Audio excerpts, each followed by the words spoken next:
La misa, paso a paso.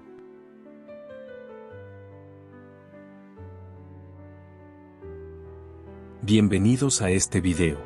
En la misa, el pueblo de Dios se reúne para celebrar el memorial del Señor bajo la presidencia del sacerdote. Cristo está realmente presente en la asamblea, en el ministro, en su palabra y en las especies eucarísticas. Así, se perpetúa el sacrificio de Cristo en la cruz. La misa tiene dos partes principales, la liturgia de la palabra y la liturgia eucarística, que forman un solo acto de culto. Además, incluye los ritos iniciales y los conclusivos que enmarcan la celebración.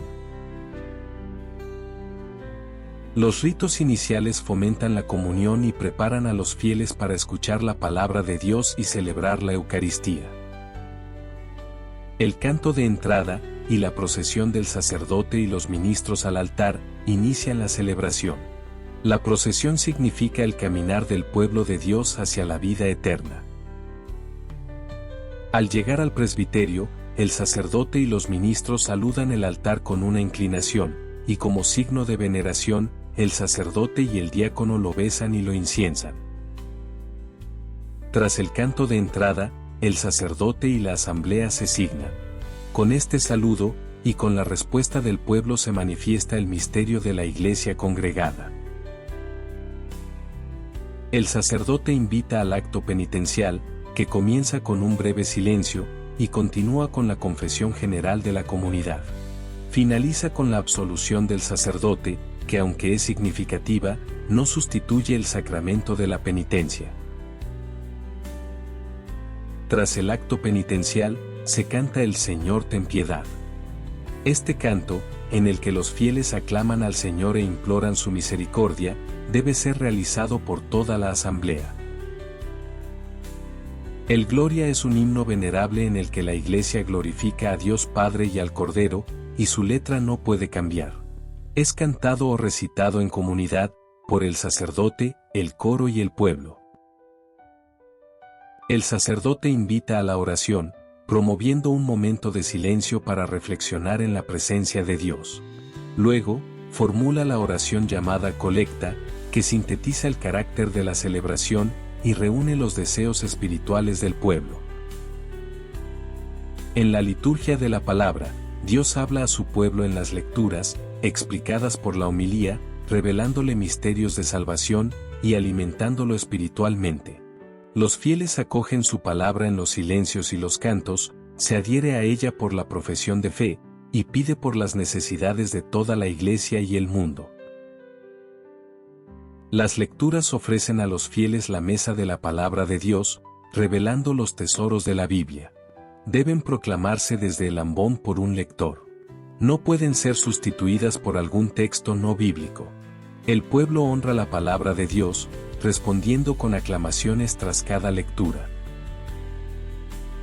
El salmo responsorial, fundamental en la liturgia de la palabra, fomenta la meditación de la palabra de Dios. Debe corresponder a cada una de las lecturas, y se toma habitualmente del leccionario.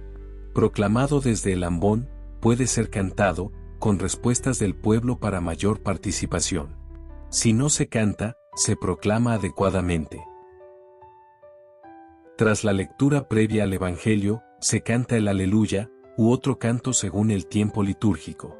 Este rito expresa la fe de los fieles, quienes de pie, saludan al Señor, que hablará en el Evangelio. La lectura del Evangelio constituye la cumbre de la liturgia de la palabra. Se le debe tributar una gran veneración, dándole especial honor, por parte del ministro al anunciarlo, y por parte de los fieles, que con sus aclamaciones reconocen y profesan la presencia de Cristo que les habla, y por lo cual escuchan de pie su lectura. El Evangelio deberá ser leído por el sacerdote, o por un diácono. La homilía nutre la vida cristiana explicando aspectos de las lecturas, textos del ordinario o del propio de la misa, considerando el misterio celebrado y las necesidades específicas de los oyentes.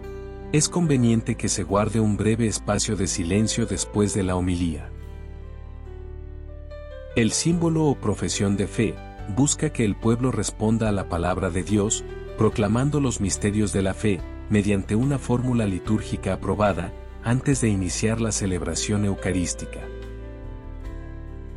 En la oración universal el pueblo responde a la palabra de Dios, con súplicas de fe, ejerciendo su sacerdocio bautismal. En ella se ruega por la Iglesia, los gobernantes, los necesitados, la humanidad y la salvación del mundo.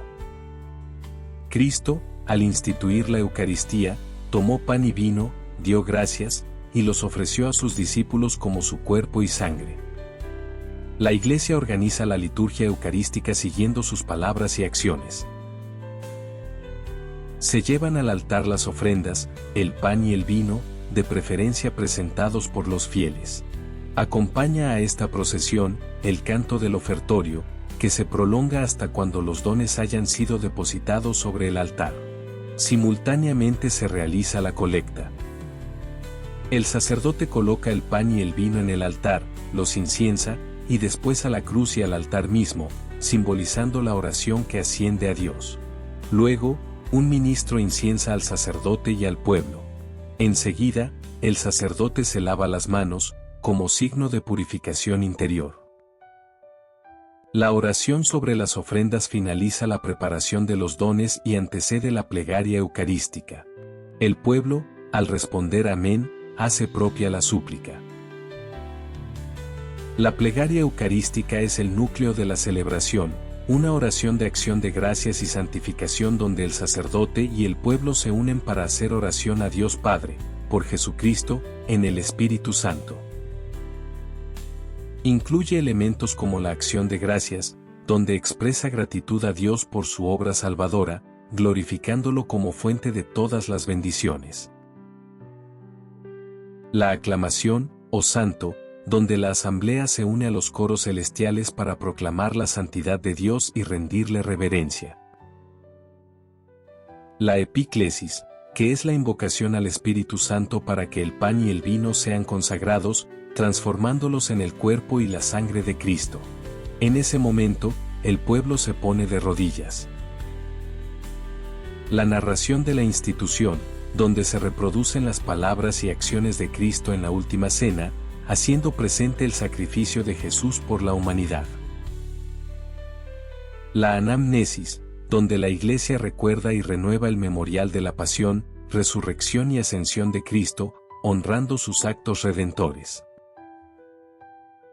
La oblación, donde la Iglesia ofrece a Cristo al Padre, y aprende a ofrecerse a sí misma en unidad con Él, buscando perfeccionarse en comunión con Dios y los demás.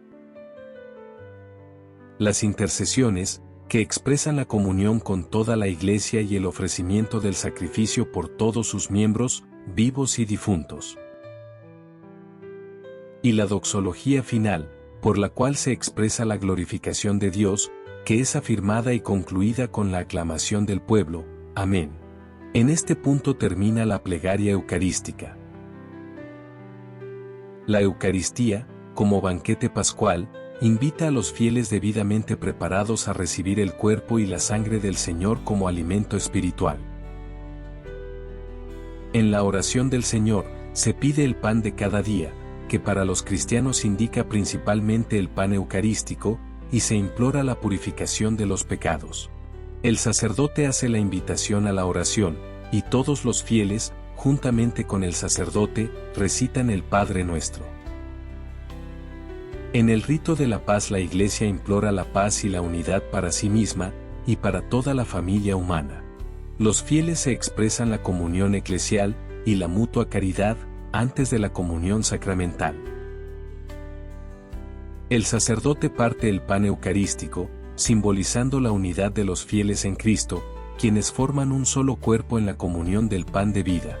Luego, introduce una parte de la hostia en el cáliz, simbolizando la unidad del cuerpo y la sangre de Cristo glorioso. Después, se canta o recita la súplica, Cordero de Dios. El sacerdote y los fieles se preparan en oración para recibir la comunión. Mientras el sacerdote comulga, comienza el canto de comunión, que se mantiene durante la distribución de la Eucaristía. Luego, todos oran en silencio unos momentos tras recibir el sacramento. Para concluir la súplica del pueblo de Dios y todo el rito de la comunión, el sacerdote recita la oración después de la comunión, en la que se piden los frutos del misterio celebrado. El rito de conclusión incluye avisos breves, la bendición del sacerdote y la despedida del pueblo para que regrese a su bien obrar, alabando y bendiciendo a Dios. Luego, el sacerdote y el diácono besan el altar y, junto con los ministros, hacen una inclinación profunda. Muchas gracias por ver el video. Si te gustó, dale like y suscríbete.